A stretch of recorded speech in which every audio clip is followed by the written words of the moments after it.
Ssegirinya baba bamusaba empapula full stop. Ssegirinya tewasoma, go back to school. Ngenda kugulira uniform, kugulira bag, kugulira ekikesi eky'ekibaati, kugulira sopena, kugwe neno gundi bagiyita ey'emmere calculator gondi baji container.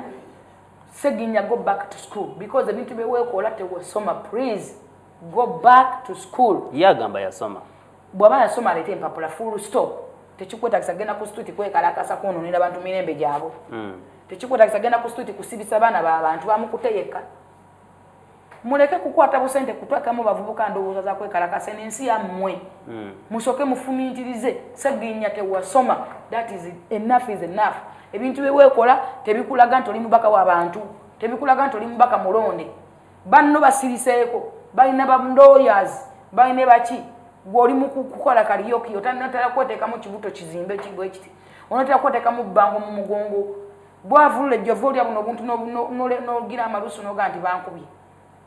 Ng'ogayiza buno bukiwingi gamu n'oleta ebyovu tibankubye. Ebintu ebyo si omubaka bw'alina okubeera. Omubaka kintu parliament muleke kwata parliament ya ggwanga gifuula niigiina.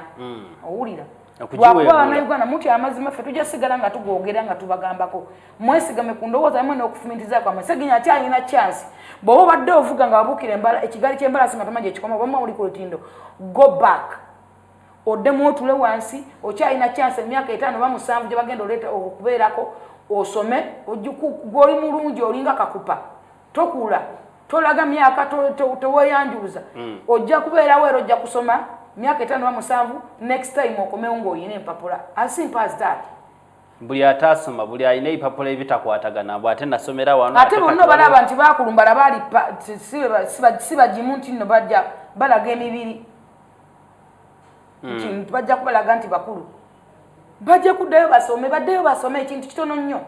Okusinga okuddaawo okutabangula eggwanga, okutabangula emirembe gy'abantu abantu gye balimu, okumalako abantu emirembe. Abantu bali ku business kati basatuliza abantu bali mu kuzza abaana ku masomero. Abaana ba senior 6 bagenda kukola, senior 4 bagenda kukola, pisa bino bagenda kukola, abantu banoonya ssente bakulanga abaana batula ebibuuzo. Gw'oli mu nnyanya zaabwe ozirinnyamu. Oli ku street ku omukazi atambuza ennyaanya omutomedde, atambuza emmere omugwidde, abatambuza amazzi obaguddemu. Ebyo nsi si byeyagala. Musobola baba ateekawo emirembe tugikozesa ogigaggawaliramu so tugikozesa kugyonoona. Ate buno buvunaanyizibwa bwaffe era buvunaanyizibwa bwaba tunakawempe kulaba nti omuntu bwagenda tekayo. Tulowooza nti parliament y'eggwanga tulowooza nti banaagigendamu ne baleekaana. Tuwejja okuyisa kye mwagala. Mwabira Bobi Wine balwanira mwafunamu ki, Kyaddondo yafunamu ki. Njagala ombula ebbanga Bobi Wine yamaze mu parliament Kyaddondo kyefunye. Kimbulire kababeera abayimbi.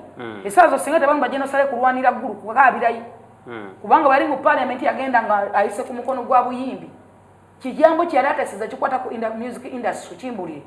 Twalina ne Judith babiri muyimbi era linnya likola mu bayimbi kyekyamulonza. Mbuulira ekigambo kya atasiza nga kikwatagana ne music industry.